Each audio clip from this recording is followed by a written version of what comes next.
राजस्थान में छात्र संघ चुनाव पर ब्रेक लग चुका है और इस बार सीधा सरकारी स्टे लगा है। जी हां, सरकार ने साफ साफ कह दिया है कि इस साल छात्र संघ चुनाव नहीं होंगे। हाईकोर्ट में दाखिल जवाब में कहा गया कि राष्ट्रीय शिक्षा नीति लागू हो रही है और उसी के चलते चुनाव करवाना असंभव है। सरकार ने लिंगदोह कमेटी की सिफारिशें भी सामने रख दी, जो कहती है कि सत्र शुरू होने के 8 हफ्तों के भीतर चुनाव करवाने चाहिए।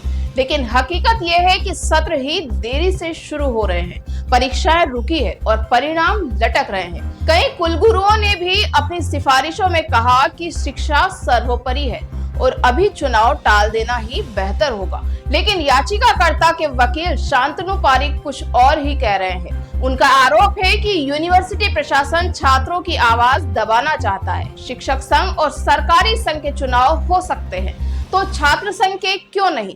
अब सवाल ये नहीं कि चुनाव होंगे या नहीं, सवाल ये है कि क्या छात्रों की लोकतांत्रिक आवाज यूं ही चुप करा दी जाएगी?